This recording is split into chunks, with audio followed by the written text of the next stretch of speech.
Terima kasih saudara Anda masih menyaksikan Kompas Sahur. Dan pagi hari ini kita akan simak cerita dari diaspora Indonesia di Kocaeli, Turki. Untuk mengetahui suasana Ramadan di sana sudah ada diaspora Indonesia, Vicky Amali. Selamat dini hari waktu Indonesia, Mas Vicky. Selamat malam waktu Turki, Mas Brian. Oke, Mas Vicky kan sekarang ada di Turki ini, bisa dijelaskan nggak sih sekarang kondisi di Turki saat ini seperti apa sih Mas, perbedaannya dengan di Indonesia saat ini? Untuk kondisi Ramadan di Turki sendiri kurang lebih mirip ya, Mas, kalau untuk suasana Ramadannya karena Turki juga negara Muslim. Di Turki sekarang suasananya dingin, lebih enak kayaknya untuk berpuasa, dan suasana berpuasanya juga kurang lebih mirip dengan di Indonesia. Misalnya di Indonesia kalau kita subuh ada yang bangunin, di Turki pun di tiap desa ada yang ditugaskan untuk berpatroli, membangunkan warga-warganya untuk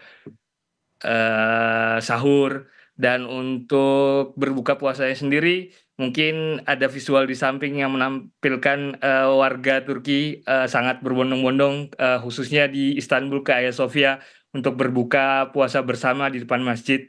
Seperti itu, Mas, kurang lebih.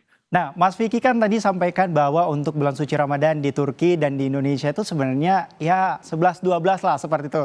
Nah, kalau untuk dibangunkan untuk sahur sendiri sebenarnya sama seperti di Indonesia kah dari masjid atau ada yang berkeliling-keliling juga seperti di Indonesia? Oh, kalau di sini itu disebutnya daulju, Mas. Daulju itu salah satu orang yang ditugaskan dari tiap kepala desa untuk berkeliling. Dia daulju itu artinya daul artinya itu drum, dia membawa drum berkeliling dari jam 3 karena di sini sahurnya jam 5, itu dari setengah 4 kurang lebih setengah sampai 1 jam untuk berkeliling desa membangunkan warga-warga. Oke, nah saya pengen deh tahu kalau di Turki itu sebenarnya buka puasanya di jam berapa, lalu imsaknya di jam berapa, Mas Vicky?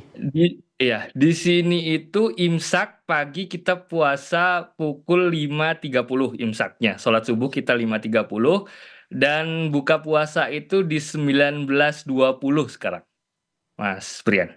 Oke, berarti kalau buka puasa di 19.30 atau 19.20 ya Mas Vicky ya? Ya, benar, benar, Mas Brian. Baik, tapi selama melangsungkan ibadah puasa atau Ramadan di Turki, Mas Vicky, apa yang menjadi tantangan bagi diaspora Indonesia di sana saat berpuasa? Tantangan mungkin salah satu-satunya yang sebagai tantangan karena Turki adalah negara Muslim, kurang lebih untuk tantangan tidak terlalu banyak, mungkin hanya jauh dari keluarga.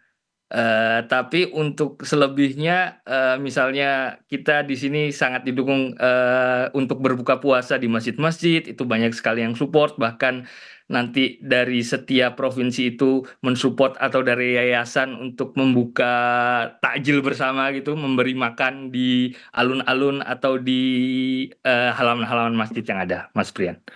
Baik, soal makanan ataupun juga tajil, sebenarnya apa yang menjadi ciri khas makanan di sana saat Ramadan yang sering disantap oleh warga Turki dan diaspora Indonesia? Untuk warga Turki sendiri, ada berbagai macam makanan khas yang menjadi hidangan di saat Ramadan. Karena warga negara Turki makanan utamanya adalah roti. Pertama itu ada roti pide yang khas di bulan Ramadan. Itu pide, bentuknya roti bulat seperti itu, Mas, di atasnya ditaburi wijen, yang itu biasanya khusus keluar saat bulan-bulan Ramadan. Untuk minumannya sendiri ada namanya Osmanlı Şerbeti. Itu dari semacam sirup kalau di Indonesia yang dibuat dari buah plum warna merah yang dicampur dengan gula. Dan untuk minum manisannya sendiri, tentu mungkin rasanya pemirsa di Indonesia juga sudah tahu manisan baklava dari Turki. Marak ketika Ramadan juga, Mas Brian.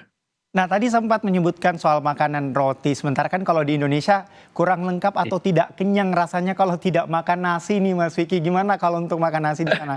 Mudah nggak untuk mendapatkan nasi? Di sini mudah, Mas, untuk mendapatkan nasi termasuk mudah karena banyak dijual di market-market. Untuk makanan halal juga kurang lebih kita tidak kesusahan untuk mencarinya.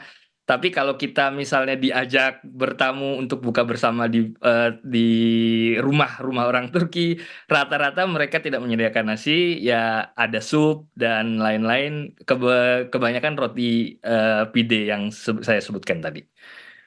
Oke, Mas Vicky, ini kan menjalankan bulan suci Ramadan di Turki. Makanan apa sih yang paling dirindukan untuk saat ini dalam bulan suci Ramadan saat ini ada di Turki? Makanan-makanan yang ada di Indonesia saat ini yang dirindukan makanan apa? Tentu, karena suasananya adalah Ramadan, saya juga kangen karena di Turki untuk takjilnya tidak sevariatif di Indonesia yang ada dari dadar gulung, pisang goreng, semua macam-macam gorengan, semua macam minuman. Di Indonesia kalau bisa nanti pulang ke Indonesia insya Allah, akan mencoba itu semua, khususnya hidangan takjil seperti kolak, bahkan sesederhana kolak sangat kita rindukan di sini. Untuk bahannya mungkin kita di sini bisa untuk bikin, cuma, rasanya pasti akan berbeda dengan yang ada di Indonesia, Mas Brian. Baik Mas Vicky, semoga secepatnya bisa mencicipi kembali ya makanan-makanan yang ada di Indonesia. Tapi Mas Vicky, bagaimana dengan kegiatan tarawih selama Ramadan? Apakah WNI yang ada di sana menggelar buka puasa, sahur atau bahkan tarawih bersama? Kalau, tarawih bersama mungkin kita lebih condong ke tarawih di masjid, Mas Brian. Kalau untuk berbuka puasa bersama, biasanya itu dimotori oleh warga-warga Indonesia yang menikah dengan warga Turki. Mereka biasanya mengundang, semua teman-teman mahasiswa, teman-teman WNA warga negara Indonesia yang lain yang ada di Turki untuk berbuka bersama di rumahnya. Dari hari satu berbeda, nanti hari kedua berbeda lagi ke orang, seperti itu kurang lebih, Mas Surya. Baik, terima kasih atas laporan dan juga menceritakan bagaimana sebenarnya situasi atau kondisi yang ada di Turki saat ini. Kami barusan berbincang bersama Mas Vicky dari diaspora Indonesia yang ada di Turki. Sehat selalu, selamat menjalankan ibadah puasa.